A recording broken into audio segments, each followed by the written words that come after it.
अमृतसर, एक शांत शहर, एक सुनहरी शाम और एक बाग जिसकी मिट्टी आज भी कुछ कहती है।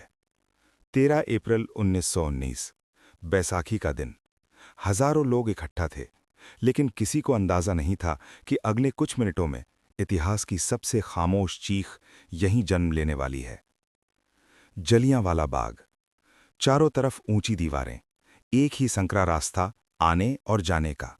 लोग आए थे मेले के लिए, सभा के लिए, कुछ बस यूं ही।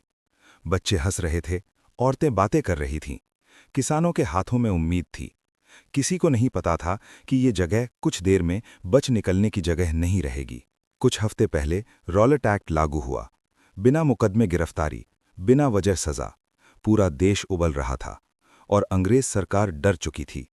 अमृतसर में मार्शल लॉ जैसा माहौल था। सभाओं पर रोक थी, लेकिन किसने बताया था उन लोगों को जो उस बाग में खड़े थे? शाम के लगभग 5 बजते हैं। बाग के बाहर फौजी बूटों की आवाज। जनरल रेजिनाल्ड डायर, 90 सैनिक, राइफलें भरी हुई। कोई चेतावनी नहीं, कोई ऐलान नहीं, कोई मौका नहीं। डायर बाग के इकलौते रास्ते पर खड़ा हुआ और एक आदेश दिया, फायर। और फिर गोलियां चलीं।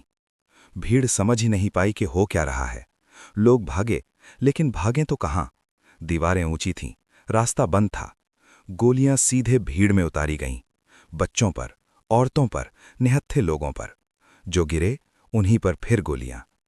बाग के बीच एक कुआं था। डर से पागल लोग उसमें कूदते गए। 1, 2, 10, सैकड़ों। आज भी उस कुएं में खामोशी नहीं है। वो चीखें अब भी नीचे अटकी हैं। लगभग 10 मिनट, 1650 गोलियां।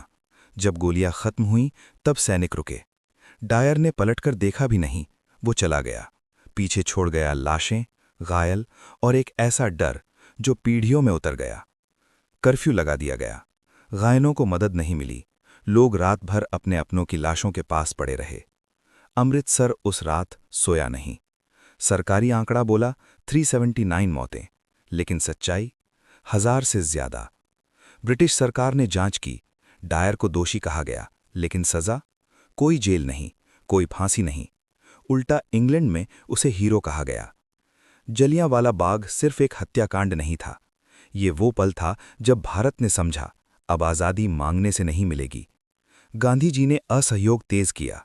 लोगों का डर गुस्से में बदल गया, और उस गुस्से ने आज़ादी की नींव रखी।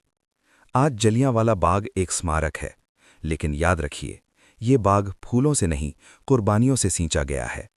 क्योंकि कुछ जगहें सिर्फ देखी नहीं जाती, उन्हें याद रखा जाता है, ताकि इतिहास दोबारा खून न मांगे।